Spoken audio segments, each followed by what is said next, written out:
The Mac was invited out to UFC 297 in the beautiful country of Canada, the city of Toronto, I believe it was. So we started to drive there to the arena, but got lost in this crazy little town and ran out of gas, blew a tyre on the rollie, so ended up at a gas station where these goons came up to us, started chirping away, saying that they were gangsters and all the rest of it. I was not impressed until the guy in the middle said that he had a mansion and was going to watch the fight. So I said, yeah, let's go.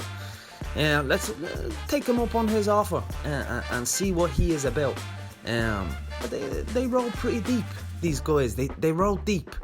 10, 20 of these guys, yeah? Strapped up. Then on the journey, he started to show me videos of his singing and his dancing, which I thought was embarrassing and quite strange. He is a strange man, this guy. I don't know what his name is, but he has some unusual movements, an unusual man. But I just kept myself to myself and thought, let's get to this mansion and stick on the fight. But the videos continued on, and he kept insisted on showing me videos of him and a friend of his doing this thing he called the snake, which was annoying, but I just got over it. And eventually we arrived at this guy's gaffing, and true to his word, it was a nice mansion. His mate said that he could set the fight up outside on a screen, but it was not working. I was getting quite frustrated at this time. I wanted to see the competitors in there, the build-up, listen to John Anik and Cormier, the little teddy bear, and Rogan if he's on. But these guys didn't seem to give a shit about the fight in the end, and we're quite happy just to sit and talk shit.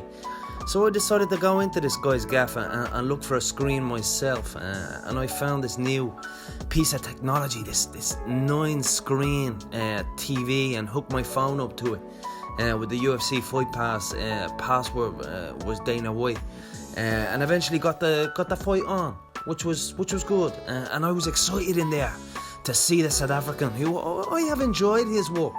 And the redneck too. I like Strickland as well. So both men are competitors, but I could just hear now next door the guy singing over the top of it. I was trying to concentrate on the fight. I could just hear him harmonising, and I just turned the volume up and got rid of that, and then checked into the fight. Two men going at it, going for goal, going to take each other out, and coming forward, and not shelling up and crying out for it.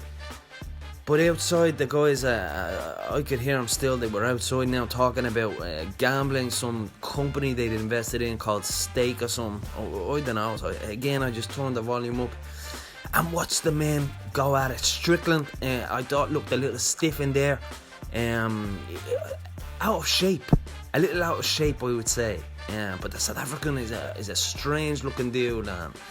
He was swinging. They were going for it, and I love this. This is what motivates me. Yeah, watching fights, even if at the end they look like a couple of drunk hippos swinging in the dirt. Fair play to him.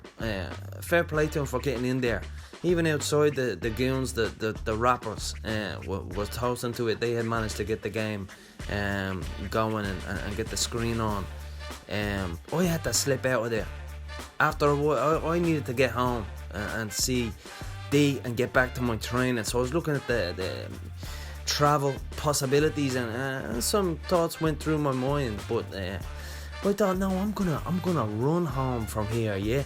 So I set out into the wilderness myself and ran through the night. 25 miles I ran. Yeah, and watched a beautiful dawn come up over the coast of Canada, one of the Great Lakes, and I sent a photograph of that to D to say, we're coming back here, this is beautiful, and it is, but I was getting tired. After about 50 miles or so, I hitched a ride of some weird guy with a van on the side of the motorway, and we headed back into the city, where I called, I made a couple of phone calls, and made sure my jet was on the landing when I got there to the airport. So I got there and bounced. I bounced out of there, out of Canada without a thought in the world except for my next bout, because this motivated me, this trip, yeah, to get back in training for Michael Chandler. And I will be going somewhere remote. I will be going somewhere remote to find the truth that I need to find to beat this man, this little G.I. Joe wannabe, yeah? Stay tuned. The Notorious is coming back in 2024.